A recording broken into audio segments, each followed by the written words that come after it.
We hope that after seeing the program tonight, you'll come to Decorah if you are able to and see the Innovators and Inventors exhibit in person. It is open at Vesterheim through May 30th of 2022. Vesterheim's main building and museum store are open daily from 10 a.m. to 4 p.m. We hope to see you soon. Next, I would like to extend a very special thank you to our generous sponsors, the Thompson Family Foundation. We are so grateful for their vision and enthusiasm for uplifting the many contributions of Norwegian Americans and for making this exciting exhibit and lecture series possible. And now we have a special message for you from our dear friends, OJ and Pat Thompson, speaking on behalf of the Thompson Family Foundation.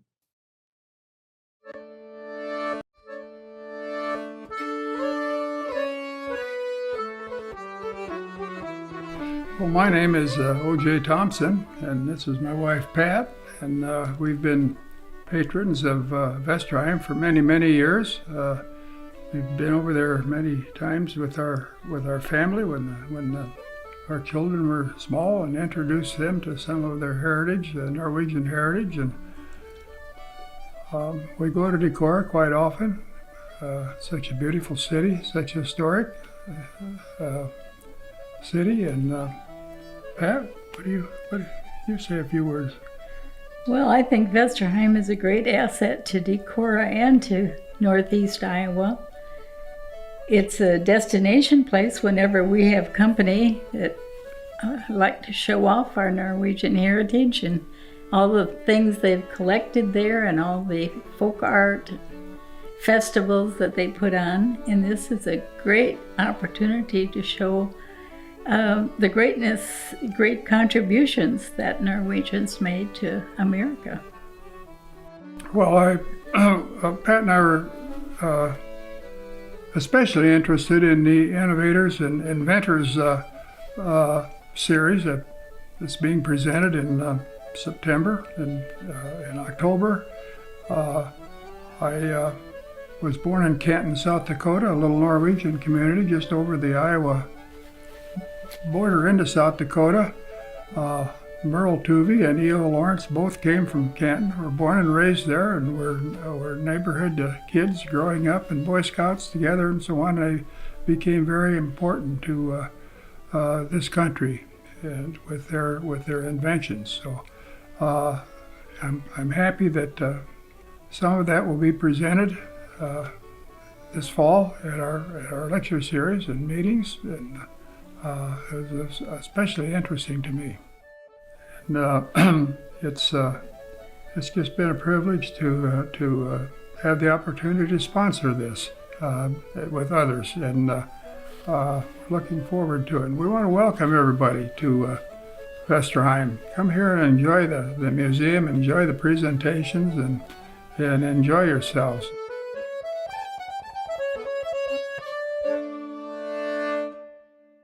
Thank you for your kind words, OJ and Pat.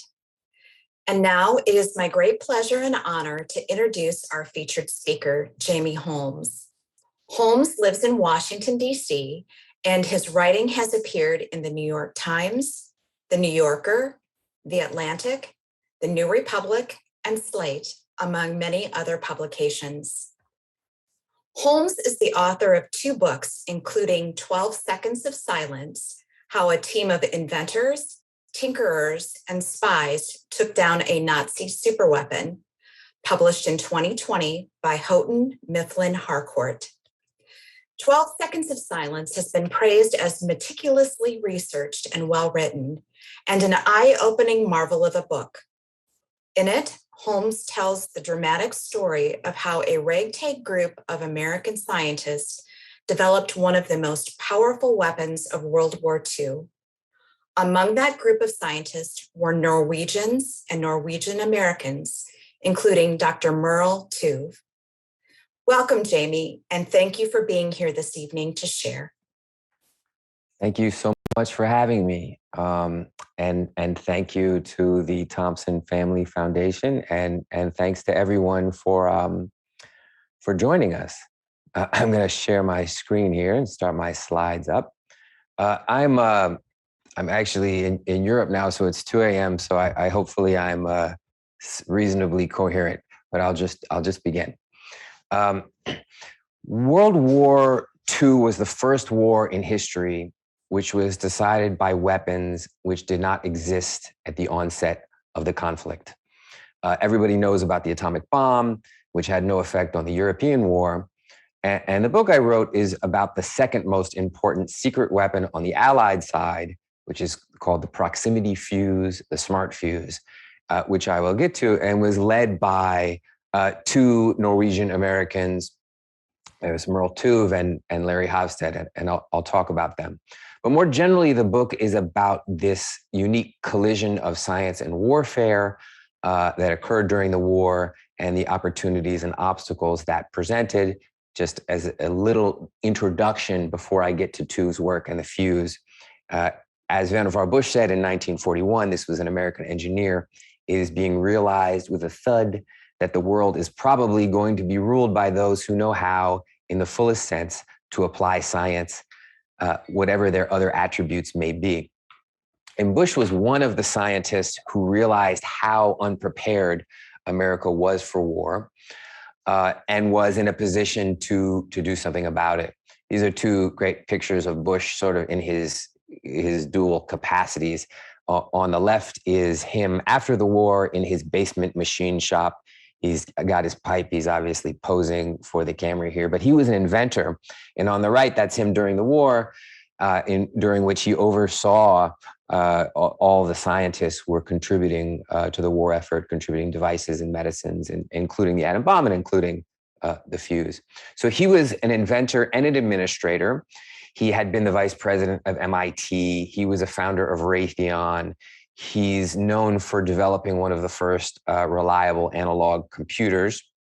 As Time magazine said in 1941, Bush was emperor of the biggest scientific empire under one management in the world. And that's when he was head of the Carnegie Institution, which was a major Carnegie-funded research institution in Washington, D.C.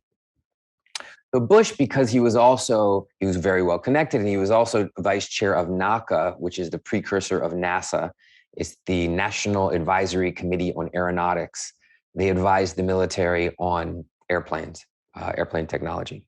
He knew and was aware, he had testified before Congress, he knew that Congress was, quote unquote, asleep on the technical end, nor did he particularly trust the military. In 1939, he wrote in a letter, "When military men are queried, they usually reply that the answer to a plane is another plane." He's thinking in particular of radar. In 1939, the US Army was smaller than Portugal's. We had only the 17th largest army in the world. It was undersized. The equipment and the weapons were obsolete. The research programs of the Army and Navy were very small. The Navy was treating radar sort of like a hobby project. The Army was devoting 1.5% of their research, of its budget to research in 1938. And they weren't doing enough basic research, that is fundamental breakthrough research that could lead to radical new technologies. They were doing more incremental research. So Bush is aware that America is unprepared. He's aware that science has advanced in the 30s and can contribute a lot to the military. And he has the connections to do something about it. So under advice of his friend of his, former President Herbert Hoover, he prepares a memo, and 2 days before the Nazi occupies Paris, he, through his connections, gets a meeting with FDR, President Roosevelt, at the White House, and pitches him his idea of organizing the top scientists in the country to contribute to the war effort. Roosevelt approves his plan in 10 minutes. Okay, FDR, he writes on the single sheet, and that was it. Very quickly, Roosevelt's cabinet approved, using an old World War I statute, what became the National Defense Research Committee. It was later called the Office of Scientific Research and Development, and that would be the organization which, under their umbrella, they would develop the atom bomb and the fuse and mass-produce penicillin and 200 other important devices. just briefly on, and the way this was set up, this organization was set up, and Bush set it up deliberately in this way. It reported directly to FDR and not through the usual military channels. Initially, at the beginning, after Pearl Harbor, things changed. It got its money through Roosevelt's emergency fund at the White House. So it got its money through the executive branch. And so it had its independence. So Bush saw this political problem, and he really acted as a politician, even though he was really a scientist and engineer.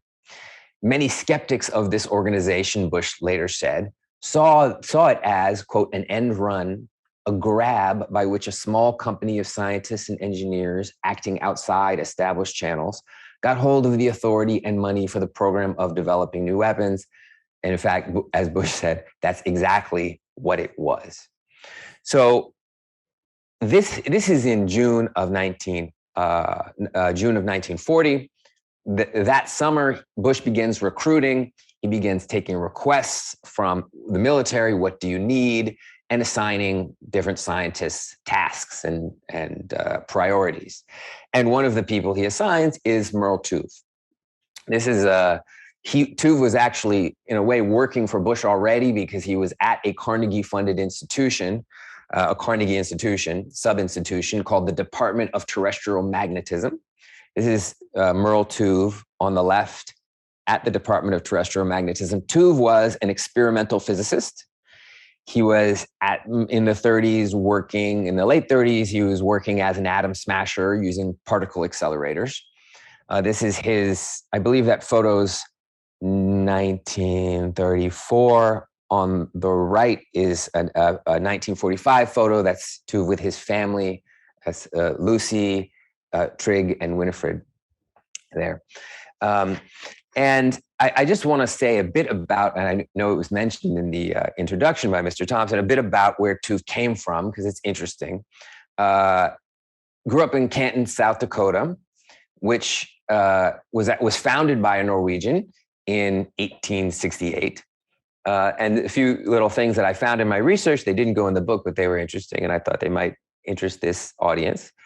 The first white child born in the Dakota Territories was purportedly a Norwegian.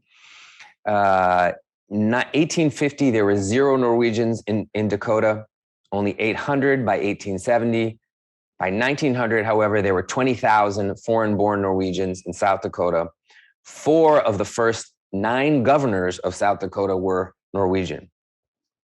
And again, this was mentioned in the prologue.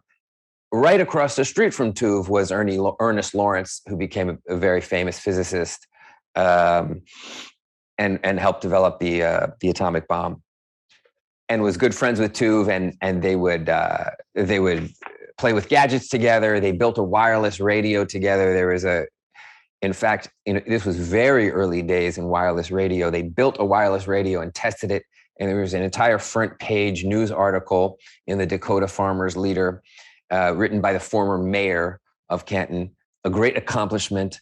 It was gushing over these 2 young boys without experience or expert knowledge who'd solved one of the most delicate scientific problems of the day. That's just a little background. So they were bright kids. Tube was a bright kid. Here's another photo of Tube at the Department of Terrestrial Magnetism. He's on the left here. This is circa 1931.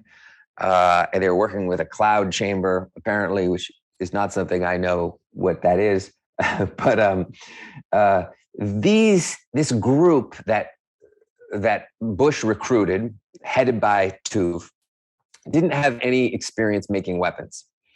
But they did have experience in building things, in tinkering. Tube had his background in radio as a boy, but they were all of these men and women who would work on the proximity fuse, knew how to work with their hands.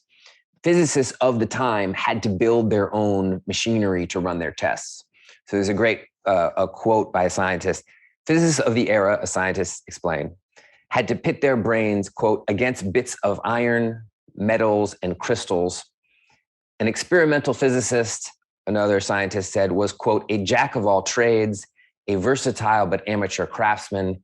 He must blow glass and turn metal, carpenter, photograph, wire electric circuits, and be a master of gadgets of all times, of all kinds. So they didn't have any background in weapons, no background in weapons, but they were good with their hands and they were good with building things. And they obviously knew physics and applied physics. So next to Tube, interestingly enough, in the middle there with glasses is Lawrence Hofstede. Hofstede was born in Minneapolis. He was the son of Norwegian immigrants. And he has an interesting, just briefly interesting story with Tube, which is that in the summer of 1922, Tube got a job with the Northwestern Bell as an electrical engineer, and they partnered him with a kid who was a couple years younger than him. Tube was born in 1901, so I guess he's 21, taking the summer job. And he meets Hofstede there, who's just out of high school, and he likes him, and they get along, and he encourages him to get a college degree and to go to the University of Minnesota and get a degree in electrical engineering. And then he hires him, and they have sort of a lifelong partnership. And Hofstede would be the number 2 man, his vice chairman in this organization that he would run. It was called Section T for Tube, which would produce the proximity fuse, among other things. Interestingly enough, the third person in this photo is Norwegian. His name is Odd Dahl, and he was an explorer. He before this spent 3 years on an Arctic expedition. He'd been to Baghdad at North Pole and so on. That's just an aside. So this is how adventurous a place the Department of Terrestrial Magnetism was, where Tube worked, that this is the kind of person that he worked with. Okay, so back to the story of the fuse. The Navy asked Bush, who then tasked Tube with helping him figure out how to shoot down airplanes. At the beginning of the war, the Ally, or in fact, everyone, it was very, very difficult to shoot planes out of the sky. And the reason was what you're looking at. This is a clock fuse or a nose time fuse.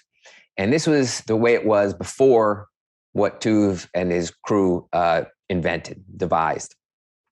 This is a detonating device that you would screw into a shell. So imagine a Navy shell, it's like a 50-pound bullet, and you would screw this into the end of it like you screw on the top of a flashlight. And the shell is explosive. So the odds are so small you're going to hit the plane directly. So they used explosive shells at long distances. You would fire it near the airplane, and you would hope that it would explode and the shrapnel would take down the airplane. Now, the problem with this is that the way you would get the shell to explode at the right time was a clock. You may see the striations here, and you would basically twist this clock fuse like a kitchen timer, and you would say, twist it to 15 seconds. You would look through your telescopic lenses. You would determine the bearing and the range and the height of the enemy aircraft. And you would say, I think it's going to be here in 15 seconds. And you would set the clock for 15 seconds in the shell, and you would fire the shell, and you would hope that the two would meet. And you can imagine how difficult that would be to get the timing of that right. These shells are going 2,000 feet a second. So if you're off just by a little bit, let's say the timing is off on the clock fuse by a second, the thing explodes, the shell is going to explode 2,000 feet away. So it turns out that these time fuses needed to detonate within a window of 1/40th of a second. This was such a problem. In fact, anti-aircraft was so bad that at the start of the Blitz in London in September of 1940, it took 20,000 shots to shoot down a single airplane. This is measured in a metric called rounds per bird, 20,000 shots for one aircraft. And in fact, at the beginning of the Blitz, they shut the guns off in London because they were useless, effectively useless, until people complained that it felt like we weren't fighting back. It felt like the British were not fighting back against the Germans. So they started to fire the guns again, not because they were any good, but because it made people feel better that they were actually doing something.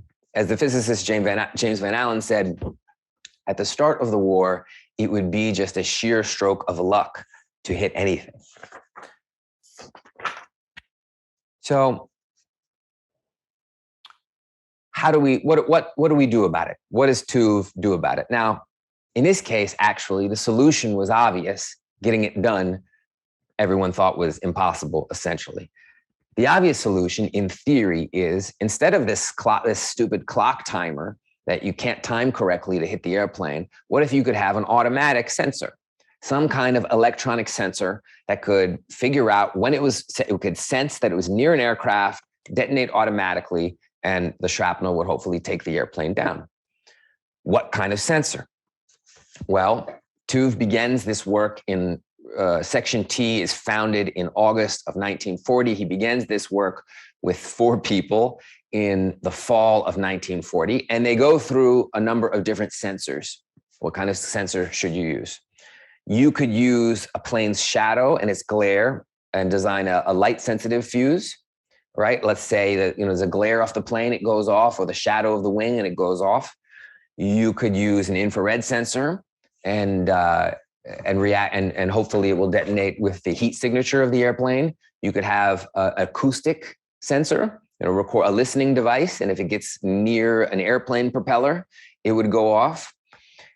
You could even design a sensor to trigger near an airplane's low intensity magnetic field. They tested all of these.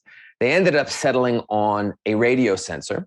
And the way it would work is, in theory, you would send out a little radio signal. The radio signal would bounce back off the airplane. And then after, at a certain frequency of it bouncing back, that would trigger the fuse. So they went through all of these in the fall. Even that was not the major problem. The major problem was, well, one, it had to be small. It had to fit in the same shape as that clock fuse that I showed you. It has to be smart, that it has to be, it has to arm itself. It has to go off at the right time. It has to detonate in a fraction of a second. And most importantly, it had to be tough. It had to withstand the extreme forces in an anti-aircraft gun. By way of comparison, a space shuttle upon launch it undergoes 3 Gs of pressure, right? 3 times gravity. A rocket during World War II was 100 times the force of gravity, 100 Gs. But the pressure inside an anti-aircraft gun was 20,000 times the force of gravity. And the problem was that the electronics of the day, which you would need to build these sensors out of, were very, very delicate. In particular, these things called vacuum tubes, which were little glass tubes like light bulbs. Today, they would be silicon transistors. They control the flow of electricity.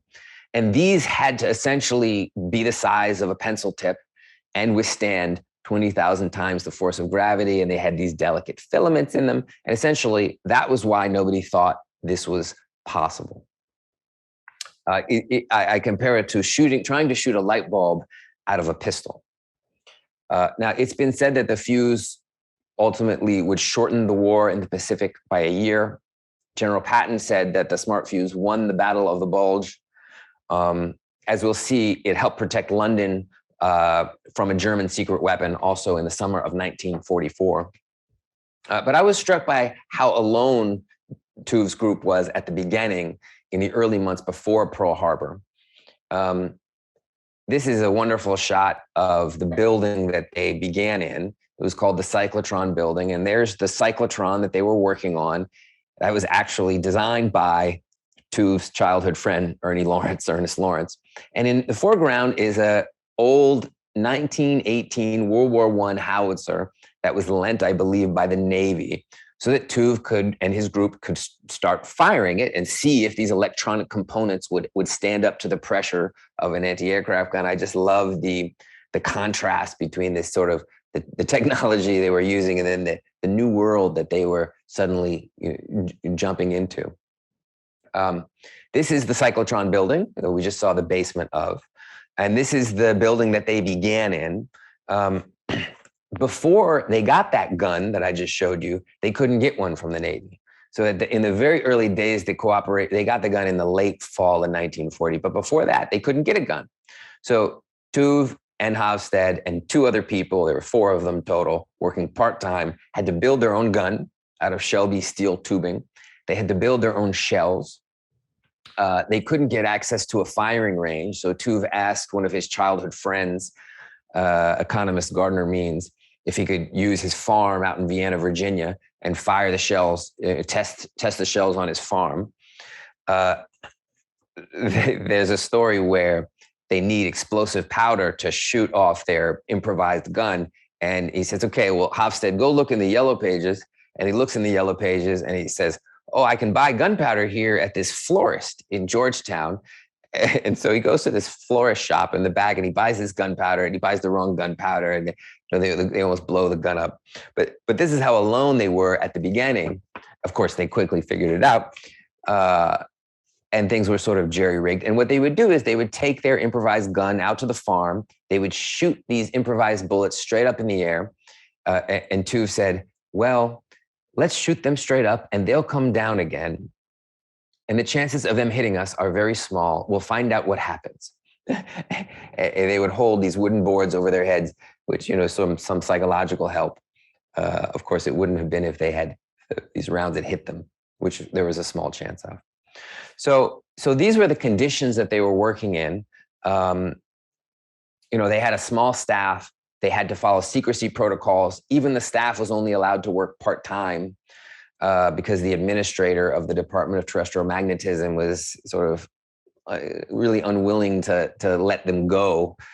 This is before Pearl Harbor. And in this building, the Cyclotron building, it was just finished. It had just been finished. There was no place to hang their coats. They needed chairs. They needed stools. The ceiling sprinklers leaked. There weren't enough trash cans.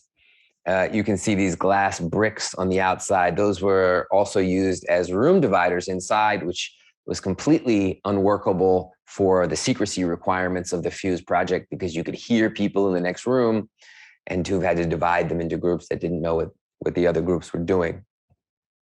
So, and actually I found this, one of the documents I found was a note from Tube to his administrator in the fall of 1940, in which he's writing, I don't have an adequate supply of pencils, pads, and other stationery, and your assistant, quote, requested a formal memorandum from me to you before he can do this. This is like this is what Tube and Hofstede were dealing with in the early fall of 1940. Meanwhile, the Germans, as Vannevar Bush and NDRC are getting up and running, and Section T and Tube and Hofstede are building this jerry-rigged gun and bullets. The Third Reich was expanding the most advanced weapons research and development center in the world, and it was called Peenemünde. And this is an aerial shot of Peenemünde, wartime shot of Peenemünde. This was a German secret research facility on an island called Usedom in northeast Germany on the Baltic Sea. It had at its peak, this is a contrast to Section T's origins, humble origins, elegant modern housing for 3,000 scientists, engineers, and their families, bakeries, cafes, a grocery shop, a bookstore, a beauty salon, a butcher, and 4 movie theaters on the island. Even by 1940, Peenemünde, already by 1940, Peenemünde hosted 1,700 scientists, technicians, engineers, and other employees who were important enough to have civilian draft exemptions. On the right-hand side of this picture, where it's marked A, this is where the German army was developing rocket technology. This would become the V2, Vergeltungswaffe 2, Revenge Weapon 2. And on the northern tip where it says G, there's a launching ramp for the V1 weapon, Vergeltungswaffe 1, which was also developed at nearby Zempen. And this is what that looked like. That was a Luftwaffe project. And this is the V1. The V1 is a pilotless aircraft. It had an 1,800-pound warhead. It had a 20-foot wingspan. You can see there's a soldier in the background, gives you some sense of scale. It had a max speed of 408 miles per hour, and it had this very peculiar pulse jet engine on the top, which would take in air by these steel shutters. An air and gasoline mixture would explode, propel the drone forward, and this would happen 50 times a second, and these shutters opening and closing would make a very loud buzzing and distinctive buzzing sound. These were also would be called buzz bombs. Here's another shot of the V1, which they're experimenting on at Peenemünde. So as the Germans are developing the V1 and Tube is writing memos asking for stationary, these things are happening at the same time. Even as late as 1941, as Tube has made quite a bit of progress in that year, working with tube companies, making the tubes stronger, testing the tubes, refining the tubes, these vacuum tubes. Even as late as 1941, he still does not have the resources that he needs. And there's an amazing memo, which I won't read, but I'll mention that he writes in December 6, 1941, in which he's begging Tuve's subordinate, Van Bush's subordinate, his boss, for more resources and more money. And he says at the end of the memo, he says, time is shorter than we think. And then the next day is Pearl Harbor. After Pearl Harbor, Section T's situation changed very, very quickly. The Navy realized the dangers, the direct threat of air power.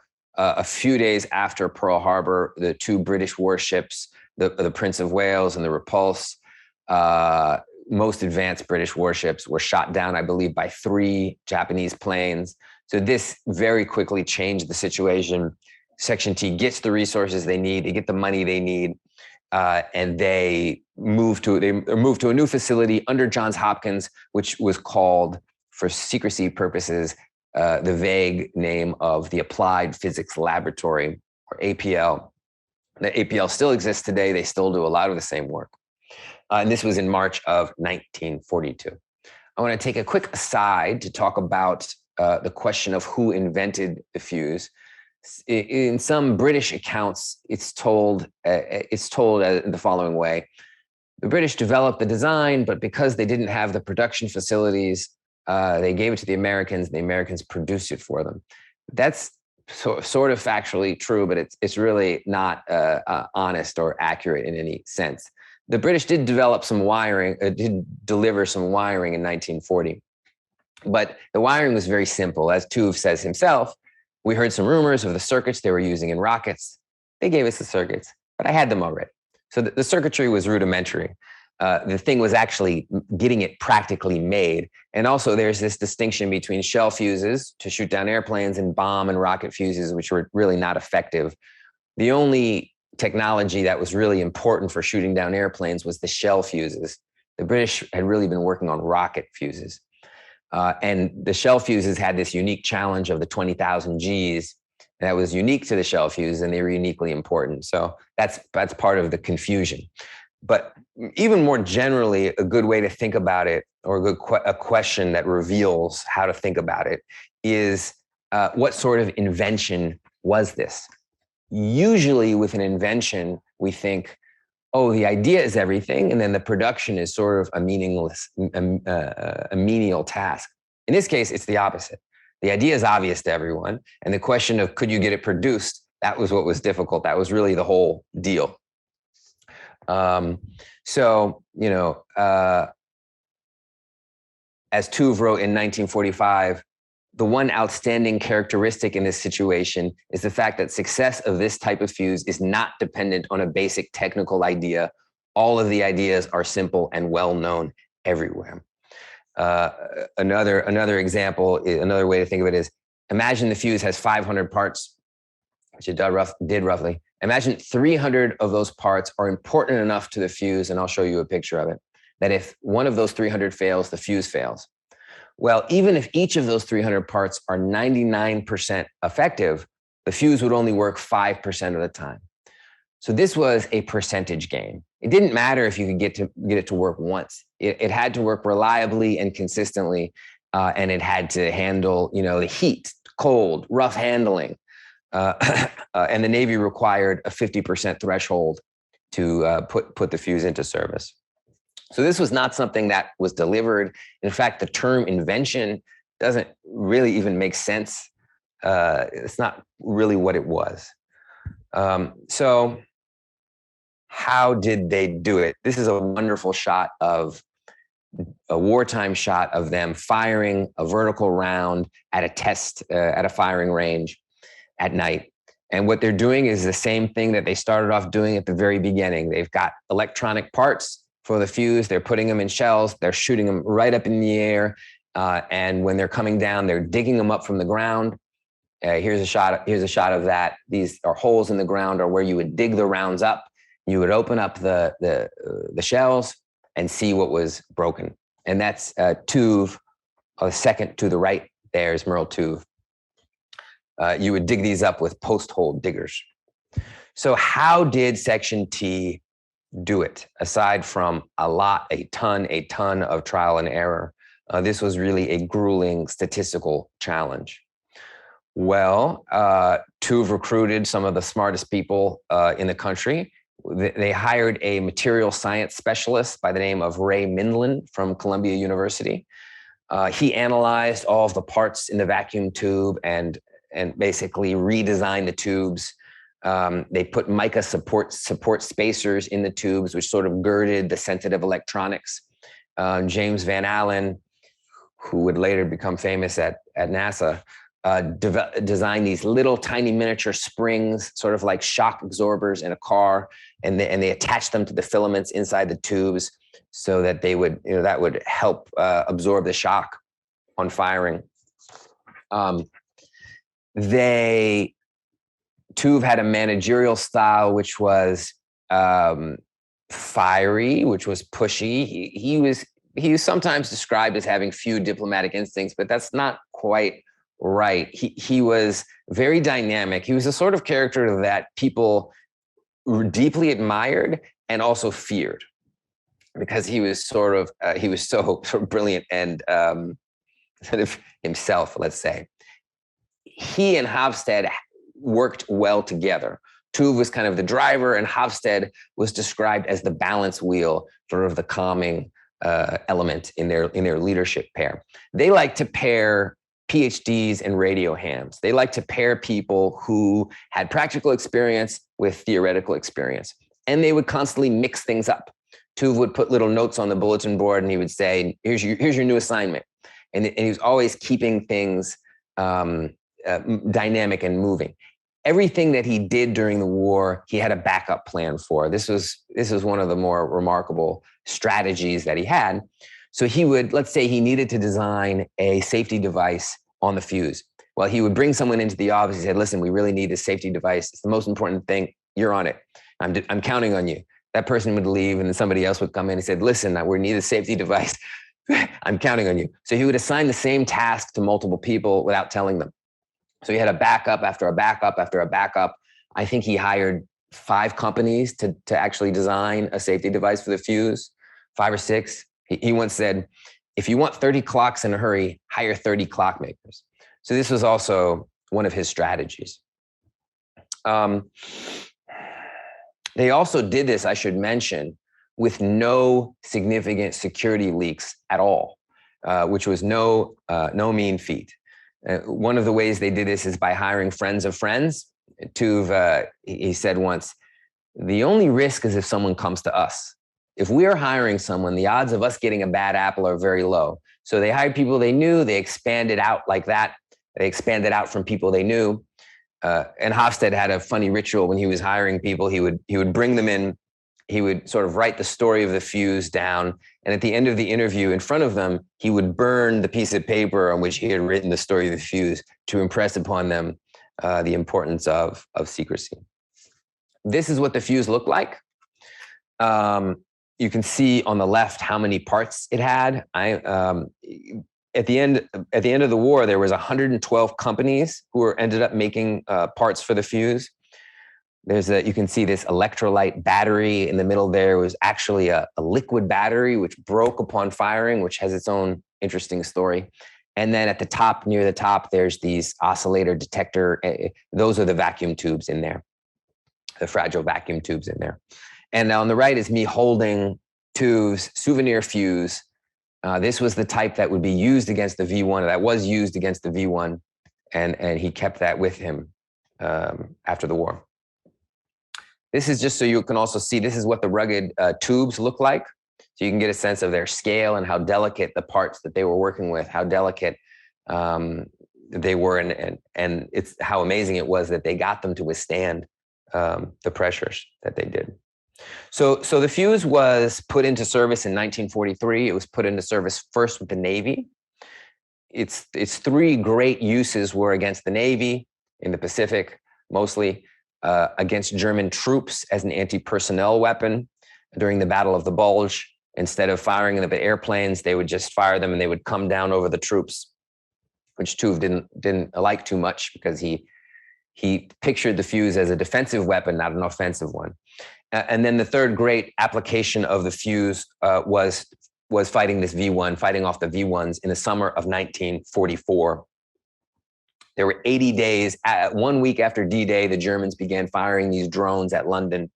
And for 80 days, these two secret weapons faced off, the proximity fuse and the V1. This is some bomb damage from a V1 in London in 1944. That summer, 7,000 drones were fired at occupied France, off ramps into England, mostly London, with 1-ton warheads, day and night, an average of 100 times a day. Amazing that one bomb can do that. As a British pilot described the kind of damage that the V1 could do, these were heard at a great distance. Its effects would be felt over miles.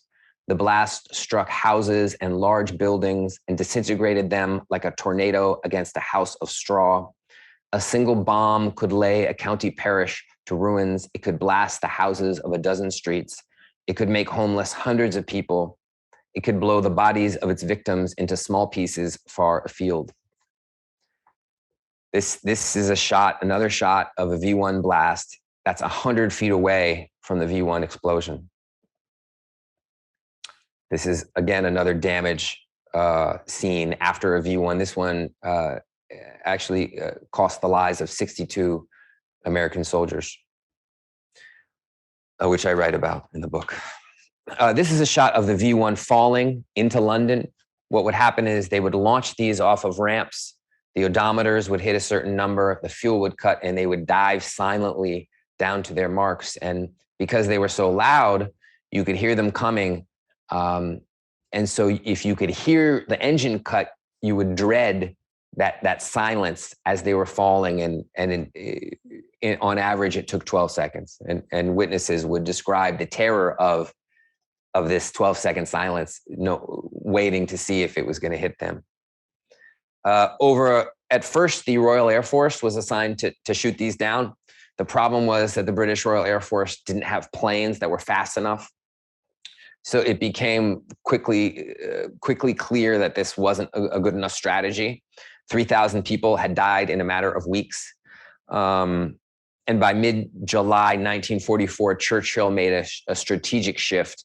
Instead of giving priority of the air to the RAF, the Royal Air Force, he gave it to the anti-aircraft crews, which were run by a man named General Frederick Pyle. And what they did was they took a bunch of guns that they had between London and the coast, and they moved them to the coast, and they gave the anti-aircraft guns priority, and that paved the way for them to be able to use Section T's fuse against the V1. By the way, at that time, Section T's fuse had been specifically calibrated to take down the V1. This is a shot of the firing range, of Section T's firing range, south of Albuquerque in New Mexico. These are 151-foot towers, at 150-foot towers. And what they would do is string these airplanes between these towers, and they would test fire the fuse, trying to find the correct distance and calibrate the sensitivity of the fuse, because you want, it's a bit graphic, but you want the shrapnel pattern to hit the plane in its most vulnerable position and at its most vulnerable distance. So this is what Section T thought the V1 looked like. We got the engine in the wrong place, but we did have the wingspan correct. And Section T specifically calibrated the fuse and calibrated the sensitivity for this target, which is a smaller target. These are about half the size of a Japanese Zero airplane. And they figured out that the correct distance was about 25 feet. This is, again, just an interesting, this is a blueprint of what we thought of the same model you just saw. This is what we thought the V1 looked like. We called it the P-20, the Peenemünde 20. And again, it's not quite right, but for the purposes of shooting them down, for Section T's purposes, it was close enough. This is a really dramatic shot of a V1 entering England. You could see these lights coming from left to right, these long beams here. That's the V1 pulse jet. And these, then you can see anti-aircraft bullets trying to hit the V1 as it's coming in. By the first week of August, most of the guns on the coast, on the British coast, it was called the diver coast because the V1s were also called divers, had these smart fuses, had proximity fuses from Section T. There were also 80 American guns on the coast. And very quickly, these results began, the victory over the V1 began to show itself. There were also better radar, also better aiming devices, but the statistics are just really stunning. So they move the guns to the coast. You immediately get a jump in the percentage of V1s that have been shot down by the anti-aircraft crews from 9% to 17%. Early August, the smart fuse comes, and then you can see these jumps, 17 to 24, 24 to 46. I mean, it's just miraculous here. By the end of August, 79%.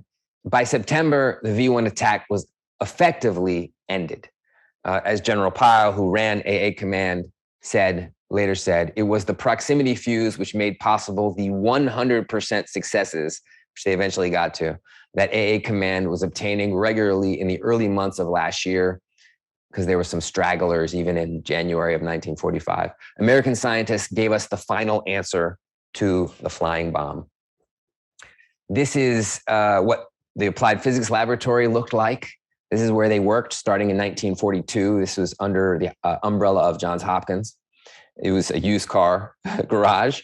And on the right here is 1943, and they're building and they're expanding. This is what APL looks like at the top on 1945. And you can see just a sketch from one of their reports, how much construction they actually did. By the end of the war, Tuve's group, which began with 4 scientists part-time and a $25,000 budget, was the third largest group of scientists working for the war effort after the Manhattan Project and the radiation lab at MIT. And here's a picture of some of the people some of the men and women of Section T. There's Merle Tube in the center. I believe Ray Mindlin is there in the first column in the third row. That's Ray Mindlin. And so it was just, they had this spectacular success and did so much good. After the war, Larry Hofstede, Tuve's number 2, ran APL for a bit after Tuve. Tuve did too. Tuve left in 1946. And then he became the vice president of General Motors. He was the chief of its research laboratory. Tuve went back to his life of science. He led the Department of Terrestrial Magnetism. He worked in seismology. He worked in radio astronomy. He worked to develop better telescopes. He helped make telescopes 10 times better. And I thought I would just end with a moment I end the book in, because it reveals something about his character. You know, these were scientists. They didn't like violence. In fact, I have all of Tuve's notebooks, and one of the things he wrote in there about post-war, like how are we going to organize science post-war? And he said, it can't be full-time. Scientist does not like destruction. So, you know, he was very proud of the fuse and what it did in London and the Pacific, and he had some misgivings about what it did in the Battle of the Bulge. And so he has an interview in 1967 where he's being interviewed, and he says, our job was anti-aircraft. Using the fuse against German troops was never part of his plan. He said, I've never visited Germany. There are too many orphans over there on my account. And amazingly, the person who was interviewing him, Al Kreisman, had been a soldier in the Battle of the Bulge. So he personally knew that the fuse, how many lives the fuse had saved. And he knew about the Nazi shelling, and he knew about the frostbite and the amputations, and that the fuse might have saved his own life. So there's an amazing moment in the transcript where Tuve says, we killed, and Kreisman says, well, let me tell you this. And he switches off the tape recorder and he tells Tuve what he had seen in the Battle of the Bulge. And I think I will end there and open up for questions. Wonderful. Thanks so much, Jamie. I'm Lorraine Gilbertson, Chief Curator at Vesterheim, and it's our opportunity now to ask a few questions of Jamie. So please, if you'd like to, you can put your questions into the Q&A function at the bottom of your screen. So as we wait for a few questions to come in, I've got one for you, Jamie. Sure. I'm curious how a person who's done a lot of writing about current events may have come about to write a historical book. I was doing a lot of science writing, and I was also deeply interested in the war. Both of my grandparents fought in the war.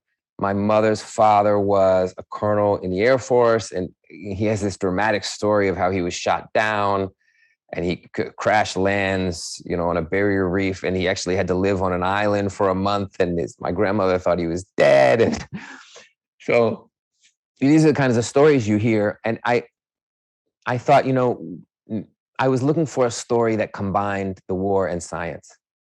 And I started to read about it, and it was so fascinating. And it was clear that this story was a huge, essentially untold story with a ton of archives, a lot of great materials. And so I moved to DC to research it and spent about a year in the archives, getting thousands and thousands. I know I have at least 5,000 original documents, not pages, documents. And that was just a ton of fun. So it was because of my interest in science and the war. We have a question about the women in the war effort. Could you comment on some of the women who played roles in the proximity fuse as well? Yes. There was a woman. I mentioned some of them in the book. There was still a very sexist time. So there was a woman who helped on the fragmentation patterns. I'm blanking on her name, but I mentioned her in the book. I believe she was a physicist who worked at DTM before the war started, and Tuve recruited her and brought her in. So she was a statistician who did a lot of work on essentially making sure that the fragmentation pattern of the shell would be deadly. Aside from that, it was mostly men. There were a lot of women. I should rephrase, who were working on the technical stuff. There was a lot of women who were helping build prototypes. So there was this group of women who would meet every night and basically build the prototypes that they would need for the next day. And so they were essentially building experimental fuses. So there was that group. Jokingly, they would call themselves the wench bench. So there was that group. Among the top scientific groups, there really weren't. You commented at the end about a few of Merle Tube's innovations during the war and a little bit after the war. Maybe you could repeat some of his important innovations, but did some of those build on each other, or were these often completely separate innovations? No, there are threads. There are threads in his scientific career. He got famous for work in the late 20s, doing bouncing radio waves off the ionosphere. So he had heard. This is an amazing story, actually. He's credited with the invention of radar. There's the British scientist who gets credit for it more famously, but you could have told a story in which Tuve invents radar, and some people credit with him, and I think correctly. So he's bouncing radio waves off the atmosphere and seeing how long it takes to come back. This magnetized atmosphere, seeing how high it is. I think it's 100 miles high. It ranges though. So he wanted to see how high up it was. And the reason he had the idea for that is he had heard. I'm trying to remember actually. No, he was at a naval base and he was running this experiment, and he had to stop running the experiment whenever a plane came in, because the radar would bounce back off of the plane. And there was a Navy researcher who had heard about this, that it was really annoying for him. He had to stop his experiment when a plane came in. And that's how he got the idea for radar in 1931, actually. And then, so he interested in radio as a kid. He's doing radio waves with the ionosphere stuff in the 30s. He builds a fuse, which is a radio fuse. He's doing radio astronomy after the war. And he bounces around some. He did seismology, he did geophysics. Thank you. And could you explain James Van Allen's role, especially in the Pacific Theater on naval ships? Yeah, I love James Van Allen. He was this really young, kind of beautiful souled guy, brilliant guy. He was a fellow at the Department of Terrestrial Magnetism, and he saw that everyone has sort of begun this secret work. And he felt like, he said, I felt like I was twiddling my thumbs as Rome burned. And he did some of the most important work on the fuse. He built some of the first models. He built an early acoustic model. He built the early radio model. He, as I mentioned, he built this mousetrap spring is what it was called, which was the little shock absorber on the filaments in the tubes. He has a patent for that. I think he got the Medal of Honor for that. And then, in addition to the early scientific work, which was really critical, he was also a liaison to the Navy and was sent out to the Navy and would go around to the ships sort of as a door-to-door salesman selling the fuse. The head of the Navy was a little obstinate, and so the fuse wasn't easily accepted immediately. It was sort of like, okay, well, half of our guns will use them half the time. So he really had to sell it early on. Then once it became obvious how powerful it was easy. But at the beginning, it was a sales job. So he was really going around and selling it, and he did that successfully. And he was in, I believe, the Battle of the Philippine Sea. I want to say he was on the deck of a ship during the battle. So he saw some action as well. And I think we have time for one more. In the exhibition at Vesterheim, we talk a lot about patents. Could you comment about the process to patent the proximity fuse? Mm-hmm. The patent story is very interesting. So there are American patents for it, which I think are 1943. And then there are British patents on their own fuses. Vannevar Bush, who I mentioned, who ran the Office of Scientific Research and Development, he actually had a personal interest in patent law. And so he knew that he had to design the ownership of the patents in a certain way. Otherwise, there would be a big mess after the war, because all the scientists would be claiming money for these patents that they developed under this organization. So what he did was he made it so that the government owned all the patents.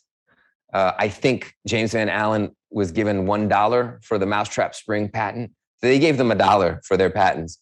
And so the result was that you had a ton of fighting with scientists in England over the patents after the war, and you didn't have that in the United States. But they patented them all. I have a list somewhere of all the patents that they made, all the patents that Section T made. It was definitely over 100. Incredible. Well, thank you all for sending in your questions, and especially thank you, Jamie, for being with us tonight. This was just fascinating. I would also like the opportunity to thank the Thompson Family Foundation, the sponsors of the lecture series, and also the exhibit at Vesterheim, and to remind everyone that the exhibit at Vesterheim is on view through May 30th, 2022. The next lecture in the series is virtual and will further explore the theme of historic innovation. On November 15th, just 1 week from tonight, we'll welcome Merle Tube's daughter, Lucy Tuve Comley, and Christine Tuve Burris, who is the daughter of Richard Tuve. The two brothers made significant contributions during World War II in the fields of physics and chemistry. You heard a little bit about Merle Tube this evening. Richard Tube developed firefighting foams for use on planes, ships, and submarines, as well as shark repellent and a dye marker, sea dye marker. We'll have an amazing opportunity to learn about these important scientists from their daughters on November 15th. You can visit vesterheim.org to register for that presentation and also pick up on announcements about additional lectures in the series taking place in early 2022.